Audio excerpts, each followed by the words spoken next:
All right, now we're joined by Charlene Strong, who's running for City Council Position 8. So go ahead with your 2-minute opening statement.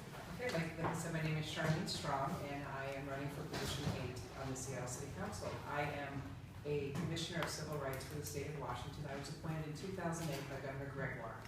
I am now Chair of the Human Rights Commission, and when I'm not doing that, I'm a mom and a small business owner with my wife, Courtney Bialka. We own Active Physical Therapy.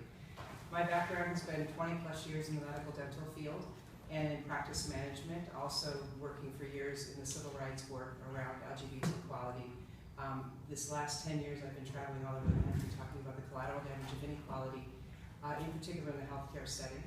I've been to the CIA, the FBI, the White House, and Secretary Sebelius I've met with in order to talk about kind of some of the more difficult issues that were surrounding couples prior to marriage equality. The reason I'm running for Seattle City Council is I adore this city, and I think the events of the election of Donald Trump instilled in me a passion that we had to do it better, that we needed to find a way to communicate, even when we disagreed, and we didn't feel that we necessarily had the same pathway in politics.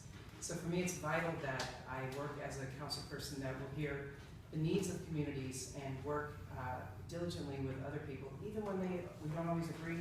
I think that that's going to be the most important part in my work.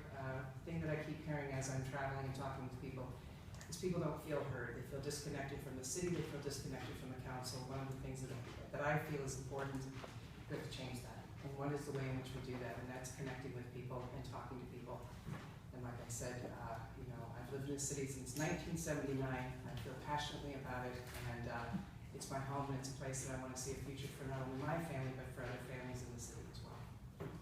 Okay, thank you. So now we have our 4 prepared questions that we're asking all candidates for City Council. They're right in front of you. If you'd like to turn it over and read along as we read them aloud, and 2-minute answers, and John will give you number 1. Sure. What is your strategy for implementing, leveraging, perhaps improving the incentive zoning program to create diverse neighborhoods and assure affordable housing? You know, the recommendation for upzoning in our city is, as you know, very controversial. It's having a different effect in different neighborhoods. The impact of our growth is pretty hard to ignore.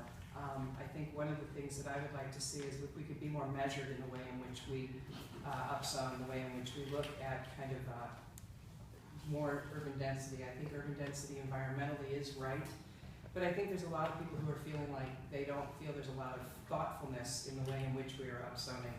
And it's problematic for neighborhoods to keep the character, if you will, of these communities and the way in which people want to feel that their community reflects why they moved to that community initially, and then how do we work to accept the people that are coming into our communities and make them feel as if they're a part of it. I think that's the challenge that I think all of us are facing as a longtime Seattleite. I know that it feels like a disappearing Seattle at times, and I think that if we're not careful, we will lose a lot of the character and the things that make Seattle so uniquely Seattle. I think that there is not a lot of candidates talking about the upzoning because it's really darn tough to talk about it because it's not a very popular subject. It's been extraordinarily controversial. I've lived in Queen Anne, I live in Magnolia now, and those 2 neighborhoods are also, balking at this idea of, mid to high-rise construction. I would like to see a way that I could work more with the communities to see if there's a way that we could slow it down maybe a little bit and see if there's a way that we can keep some of the character and some of the things that we love so much about our communities and our neighborhoods. Great. Clayton, number 2. In your view, what is the city's role in ensuring equal educational and achievement opportunity in Seattle public schools? Well, I think it's essential, working closely with not only the communities and the school districts, I think working with public education as well, and making sure that education truly is something that is equal throughout the city of Seattle. I moved to Magnolia because I wanted my children to be able to go to public schools. I believe in the public school system. I am the product of a public school education. But I can tell you that the experiences that my children will have in Magnolia will be far different than the children have in different parts of this city. And I think that's unconscionable. And I think that somehow we have to level the playing field and make sure that we're working to see that every child in the city has the ability to have a fair and equitable education. It's imperative for our growth, it's imperative for our future.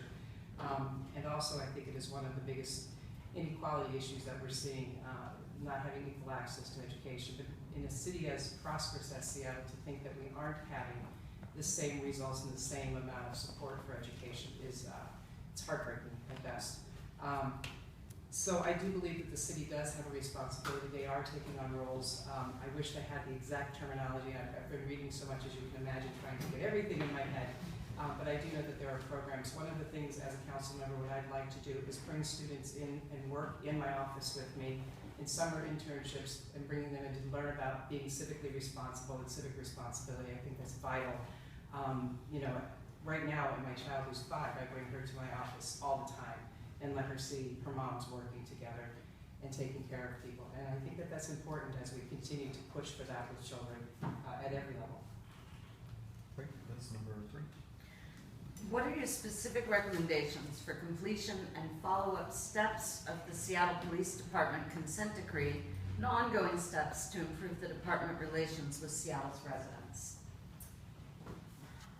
I was very encouraged by the recent finding that the Seattle City the police are getting it better and that they're working more diligently to get it right. But it's not perfect. I don't think that the type of work that policing is tasked with is always easy. I think that there's communications and difficulties in the way in which some people are being presented, you know, when they were presented with an interaction with police officers. As someone who's never had that experience, it's very difficult for me to speak about the struggles, but I can tell you that reading and learning about the different ways in which people have been approached by the police is it's heartbreaking. I think the steps that O'Toole is taking are an important first step to continue to work towards improving our relationships always in the police work that we do see in our city. Also, another thing I think is important is the 18-person commission that we have now that will be looking at interactions and police accountability. I can't stress that enough. I think that accountability, and I know there's controversy around this, but I feel very strongly that the cameras can help in that accountability, just like I'm sitting here on a camera talking to all of you. I think that in a crisis, I think time can be skewed, incidences and interactions can be skewed, and I think it's not just to get someone in a got-you situation, it's actually to try to show exactly the interaction, and was there undue force, was there undue aggression, and was there understanding in the way in which this officer proceeded in the interaction that they had with someone that was a suspect, if you will. That's pretty much all I have to say on that issue. Elizabeth, number 4. What is your strategy for dealing with homelessness in Seattle? You know, I've said this, and I mean it from a deep place of compassion. I think the first tent that went up should have been the last tent that went up. And let me finish that statement. I think that in a city as compassionate, as caring, as progressive, and as smart as we are, we should have been ready. The economic indicators were showing that we were seeing a divide in the way in which people that have and people that were struggling was going to only increase. And so one of the things I feel strongly is how is it that we don't have the services? Now, there are many, many organizations that have stepped that are doing tremendous work, such as Mary's Place, Mission Gospel. These organizations are getting it right. I'd like to see how we can amplify the organizations that are getting it right and work with them to see if we can't duplicate the efforts in which they're doing to help. I talk about the way in which I see how we're handling homelessness makes me wonder, if we have a catastrophic event, such as a major earthquake in this area, what will be the response when we have many, many more people potentially homeless? It wouldn't take much to find easily 150 to 200,000 people in this city without shelter because of the structures they have are not adequate. What would be our response in that situation? We declared a state of emergency in 2015. And from where I come from, when I grew up down in New Orleans, if you declared a state of emergency, it was like, now, immediacy, we gotta get on this. And I feel that that's the way we should be handling people. Being homeless is not a crime. What's a crime is how we're handling people suffering. And I think that there have been many, like I said, many good steps, but I think it could and should be done in a much more expedient manner. I'd like to see how we can look at the finances that are being spent and see if there's ways we can improve that and see if we can be a little bit more fiduciary response, be a little bit more be more fiscally responsible if we need to in how we are addressing homelessness. Great, now we'll open up to follow-up questions. These are 1-minute answers. Ben, Clayton, and John. So the current minimum for affordable housing in new buildings is 2%, and that 2% isn't strictly enforced. What do you think the minimum should be, and how will you enforce it? So the minimum is 2%, and we've heard as high as 25% that people are pushing for.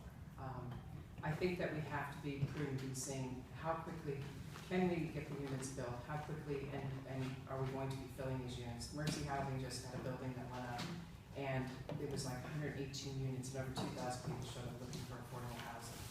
That's a state of emergency as far as I'm concerned about what we can do. Do I think that going as high as 25% is appropriate? No, I think it can cause some problems. We're already seeing it in San Francisco, pushing back and saying this is far too much. I do think that if we could look on it and work to amp up as necessary, and it's likely we will need to go up from 2%. So I've heard anywhere between 2 and 7% were ideal for addressing the homeless situation. Affordable housing. Right, Clayton, and then John. You mentioned that you find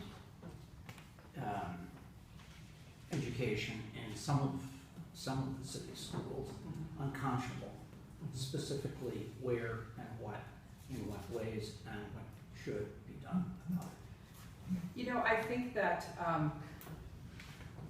socioeconomic forces sometimes tend to leave children. I think that let me start with that.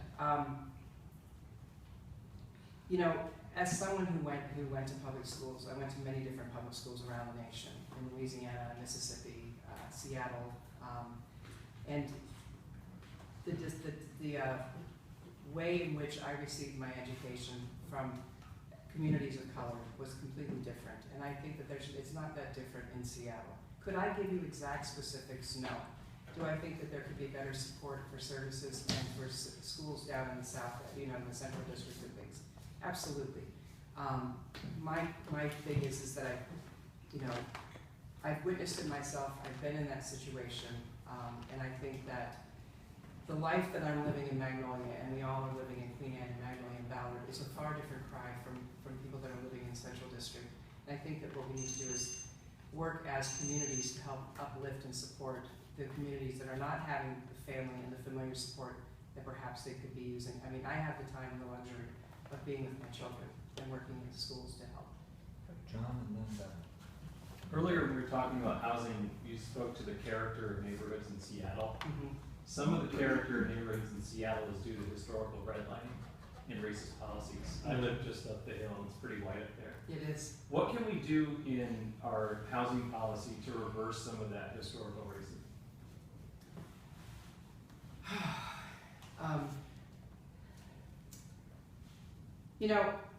I lived in Seattle when they were doing mandatory busing, when they were trying to diversify our communities, and I was going to be living in Queen Anne, and I was going to be going to Franklin High School. This was back in the 80s.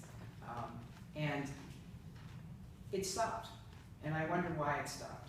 And it was part of that, people didn't know each other in their communities. It was part of it, but I also think there was an affordability in bringing children all over the place. I think that anytime we're trying to create diversity in communities, it's looking at how we can best have affordable housing within buildings. And so I think that's part of the plan with trying to have units that are more affordable to make sure that we have a more diverse community. I can't, the problem is comes down to affordability. I mean, you're not going to be able to buy a house in Magnolia as easily as you can be able to. I mean, my first house was in Madison Valley, and that was the only thing that I could afford. And that was back in 1998, and I felt like I was buying the last house in Seattle that was affordable. So I think, is it difficult? Absolutely. And I think that with doing more of the housing development that is going to address the needs of affordability, I think we'll see more of that diverse. Sorry, I got off the clock there. That's all right. So, Bevan and then David. Just wondering what your thoughts are on foreign direct investment in terms of real estate in our city, and how we can look at curbing some of that potentially, and trying to keep the wealth of our city in hands of real estate. I think we have a real problem with foreign investors coming in and buying our properties. I've seen several different properties in my neighborhood that are bought up and then just left vacant. I think we should tax them, just as Vancouver has been doing it, and forgive me, I can't remember the exact, it's 15 or 20%. But I think that is only driving our prices up and decreasing our ability to get people into housing. There's many people that still would like to be able to buy a house in Seattle, but people are coming in and bidding up. We're seeing it much more in Bellevue, but we're now starting to see it in Seattle, and I think that we need to put a stop to that by taxing it for foreign investments. Okay, David? Excuse me. You, the fact of the matter is that you are one of 4 or 5 great possible choices for this position. And you know, several other candidates who have significant history as community leaders, like yourself. And I'm just wondering, given that, why are you, other than your desire to serve the city and your passion on the council and inspiration of the election and all that, why are you the right leader for this citywide city council position right now? Well, right now, I mean, I wouldn't be in this race if I didn't feel I was, you know, a good candidate. I think one of the things that I have felt as a citizen in the city is that there is a change in which we're communicating. And I think it's becoming a bit nationwide, if you will. I think that the number one thing that I keep hearing is people do not feel connected to, people do not feel heard. I attended a Queen Anne Magnolia council meeting last night to check in. I was invited, I was at the 36th, and I was invited at that point to come over and visit. And listening to the people in there, they said they feel like they've been single-handedly cut off and their hands were slapped because they were looked at as NIMBYs and white, wealthy property owners. And I thought, you know, the name calling and the problems in which we're seeing in our city and the way in which we're having these unintended consequences of growth that are pushing people in different directions and in different camps, I think is wholly unhelpful. I think we have to figure out a way to find a better way to communicate as a city and as a community and as a council. I think I have a temperament for that, and as a commissioner, it was vital for me to be that person as the chair of the commission as well. Okay, Ben, and then Liz, and then Elizabeth. Sorry, I closed my question here. That's okay. So, what did you think of the proposed police bunker, quote-unquote bunker in North Seattle, and what did you think of Sawan's response to that? You know, I'm not really crazy about talking about other candidates. I'm not at all. I think that that's her journey and her position. I think that it is a little excessive. I think that it could be a far more affordable experience of a structure versus the enormous thing that we're seeing currently right now. I think that we need to do something. It doesn't look like a bunker to me. It looks like a big glass fancy building that costs quite a bit of money. So I'd like to see if it could be much more affordable in the construction if it is necessary to be put there. Liz, and then Elizabeth.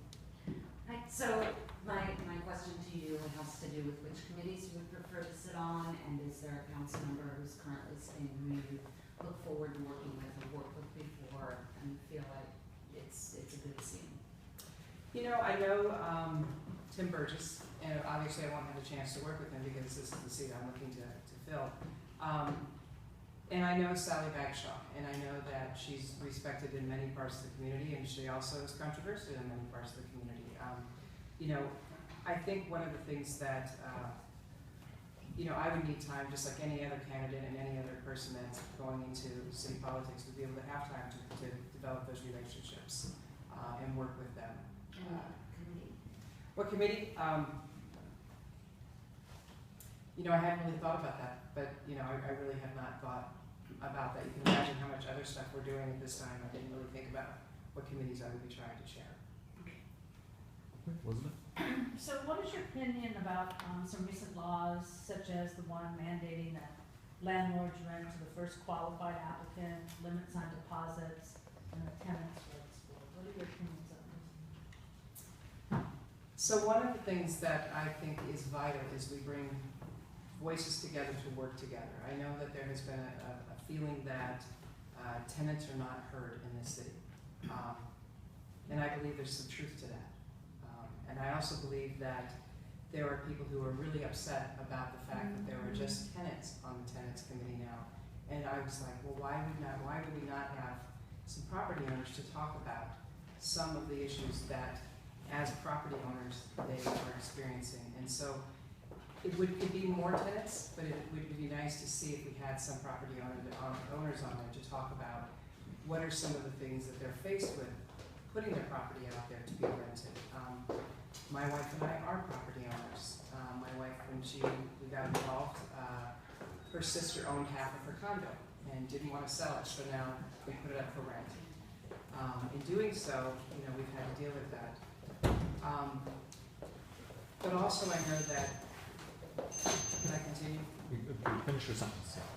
I think that there's unintended consequences when we leave people out who are actually providing property, and I think that my biggest fear is that we would see a rise in rent for people to kind of protect their investments and protect, what they possibly could see as potential damage to their property and not being able to cover that.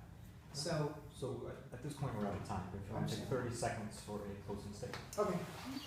So as you can tell, there are many, many issues that everybody wants to hear and have answered, and I can assure you that it's taking a tremendous amount of work to get everyone's answers, where they would like to be. And I think one of the things that I would like to try to be mindful of is that